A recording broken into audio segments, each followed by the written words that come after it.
Hey friends, welcome back to The Real Dish. I'm Maria, and today I had a different kind of episode planned. A very responsible, very, stick to the content calendar kind of episode. And then Egypt played Argentina.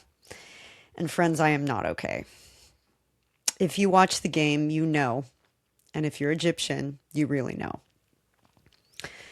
My heart was in my throat. My blood pressure was, I don't even know. I don't want to know.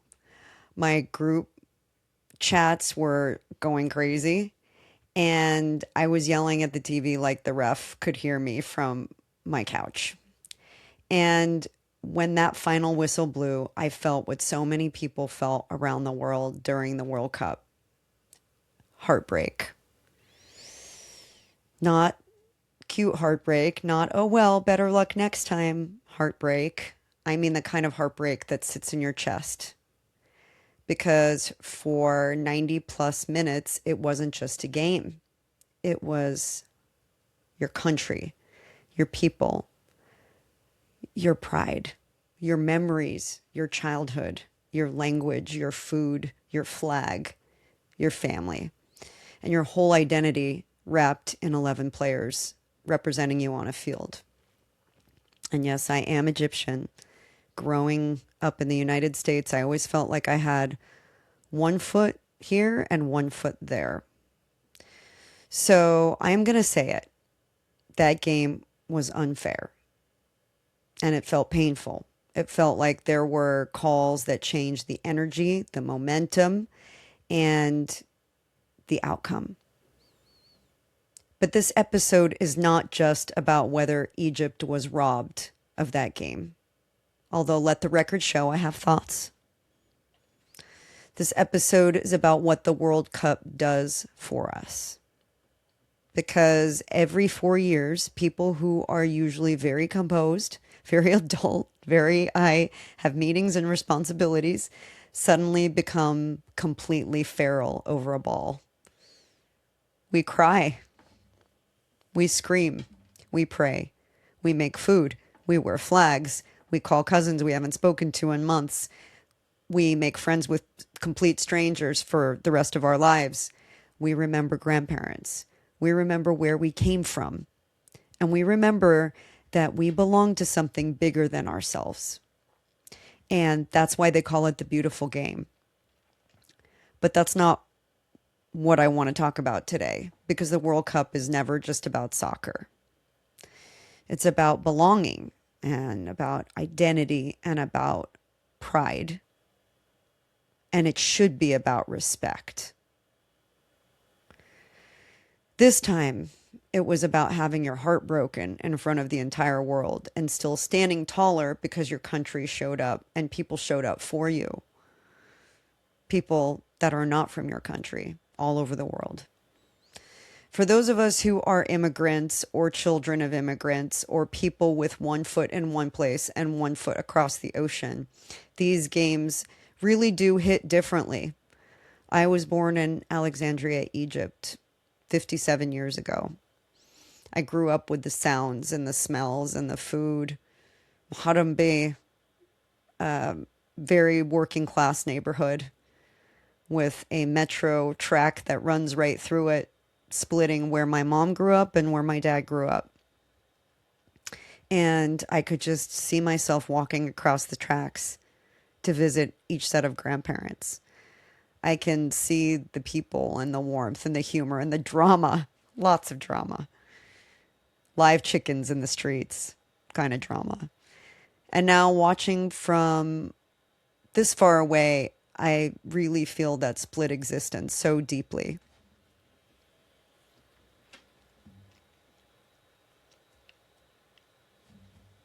You build a life somewhere else, and you know, you become part of another country and another culture and another rhythm. And you learn to adapt and you learn to blend, but you never forget who you are and what your core beliefs are. But then your team walks onto that field, and suddenly there it is. It's the flag and the anthem and the faces in the crowd and the language and the pride. And you are right back, feeling all the feels. And that is why sports matter so much. Not because a scoreboard defines us, it doesn't, but because sometimes a game gives us permission to feel everything we have tucked away: pride and grief and nostalgia and joy and anger and hope and longing, all of it. And I know this is not just an Egyptian thing. If you are Moroccan, you know. If you are Mexican, you know. If you are Brazilian, Colombian, Ghanaian, Japanese, Portuguese, French, Canadian, American, Senegalese, Croatian, Korean, Australian, you know. Iranian, you know.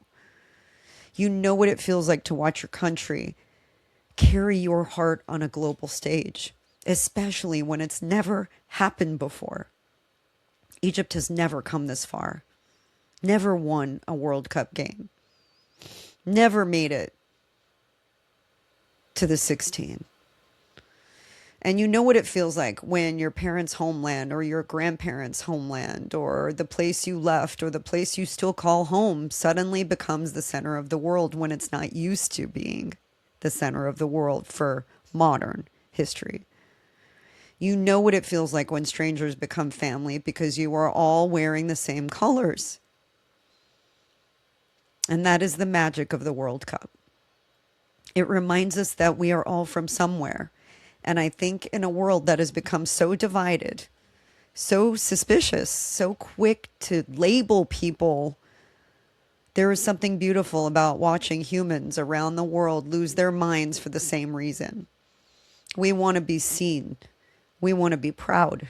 We want our country to matter. We want the world to know we are here. Because respect has not been given. And for countries that are not always the headline, not always the favorite, and not always the expected winner, that feeling is even bigger. When Egypt made it this far, it was historic. It was emotional. It was so much bigger than a bracket. It was little kids seeing possibility.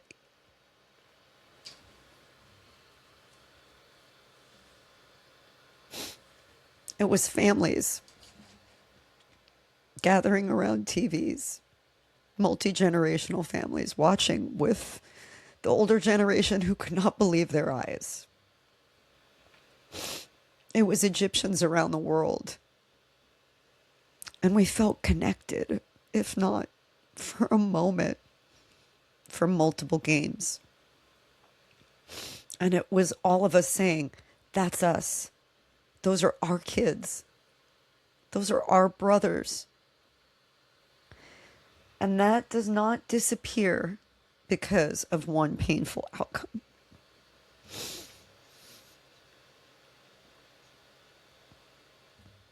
And that is the part I'm trying to hold on to today between these tears. Because, yes, I am upset. I saw injustice. I saw prejudice. I saw outright bias. And I saw disrespect from the slap on the face of Imam Ashur, which I can't explain to you guys what this means in Arab culture, but it is one of the worst things you could do to somebody because it is about their dignity. And that is not something you do to a grown man.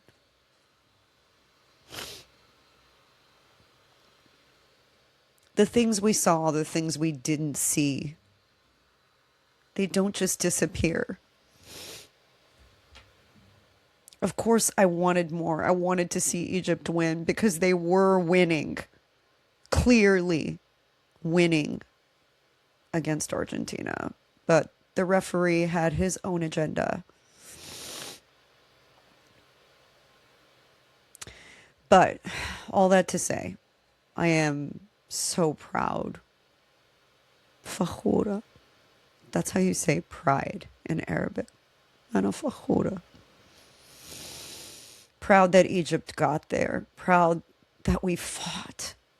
We were the underdogs of a giant nation, the David versus Goliath.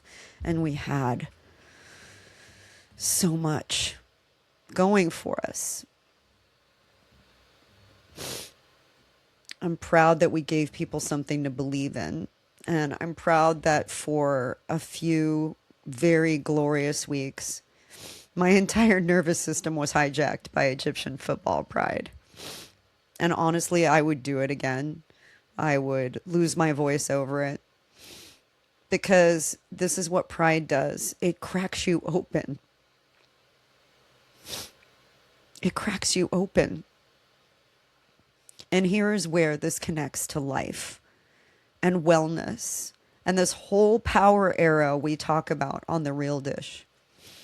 You cannot selectively numb emotion. You cannot say, I only want joy and not experience disappointment. You cannot say, I want pride but not vulnerability. And you cannot say, I want to care deeply, but I never want to get hurt. That's not how life works. If we want to feel fully alive, we have to be willing to feel the whole thing. The wins and the loss, the celebration and the sting, the hope and the heartbreak. And that is not weakness, that is humanity. And let me add that we need to stand up for what is just. So many people would watch that game and just go, well, what are you crying about? It's just a football game. Or, yeah, there were calls that weren't made in other games. Why are you getting upset now? And you have every right to say, yeah, it hits you harder because it's your country. You're right. And I am so protective of our people not getting hurt because they've been hurt for so long. So I think it's okay to stand up for that. And you should stand up for that. If you see your people not being treated right or your fellow neighbor not being treated right, I think it's up to us to stand up. And that is being human. Especially in midlife, I think so many of us have learned to contain ourselves. We try to be measured. We try to not be too emotional because we've been called out about it. We shouldn't be too loud and we shouldn't be too passionate or invested or too much or take up too much space. But I'm starting to think that too much is just where the juice is. Because when you care deeply, you are alive. When you feel pride for your people, you are connected and invested.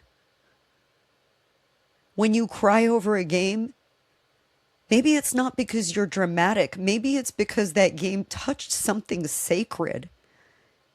Maybe it reminded you of your father or your mother or your childhood or your homeland or your dreams.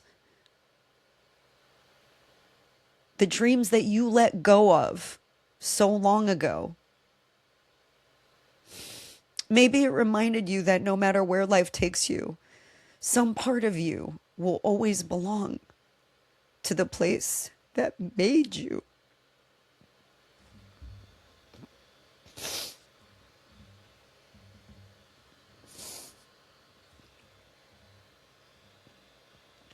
The place that made you who you are. And that is beautiful. I think this is the most raw episode I will ever give you. Because it's so personal. Get my composure here.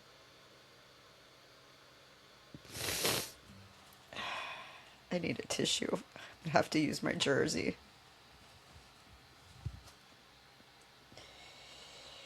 I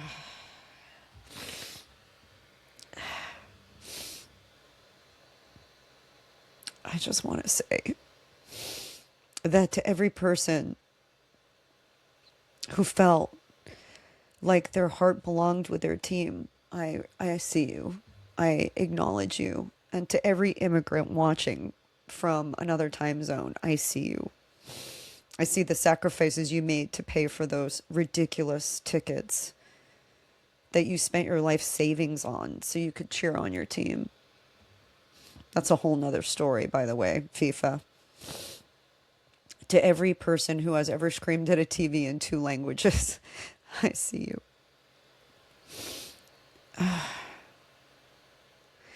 To every fan who planned their entire day around a match and then had to pretend to function afterward, I see you. And to every person whose team lost and you were trying to be mature about it, but absolutely failing, I see you. And to my Egyptians, Yagama, I really see you. You are allowed to be heartbroken, and you are allowed to be furious, and you are allowed to replay every call and every mischance and every moment where we thought this could have been ours. But we also have to remember this, that they made us proud, and they made us believe, and they made history. And nobody can take that away from us. Not the scoreboard, not the whistle, not the bad calls, not the crooked ref, not the even more crooked FIFA organization, not the outcome. The pride is still ours. And maybe that is the lesson. Sometimes the world does not give you the result you deserve, and it's not fair. And sometimes you do everything you can, and it still ends up in heartbreak. But you still showed up, and you still fought. And you still made people believe, and that matters. Your belief made other people believe, and that matters. So whether it's in life or in sport or the sport of life or in reinvention or in health or in family or in everything, the scoreboard is not the whole story. The story is who you become while you were in the game. The story is how you carried yourself when indignity was served up cold. The story is who stood with you. And the story is the pride that remains after the noise dies down. So yes, Egypt is out. And yes, I am still emotionally unavailable for business purposes. But I'm also deeply, wildly, unapologetically proud. Because this World Cup reminded me that belonging is powerful. And that heritage is powerful. And that caring is powerful. And that even heartbreak can be a kind of homecoming. So wherever you are watching from, whatever flag you are waving, whatever language you are yelling in, let yourself feel it. Let yourself care. Let yourself be proud. Because the world needs more people who remember where they come from and still have room in their hearts to cheer for someone else's joy too. I'm going to be cheering Morocco on even if I'm not watching the games. That is how we build understanding. That is how we fight ignorance. And that is how we remember that beneath all the flags and all the colors and all the rivalries, we are all human beings wanting to belong and to be respected. And that, my friends, is the real dish. Yalla ya Masr, forever and always.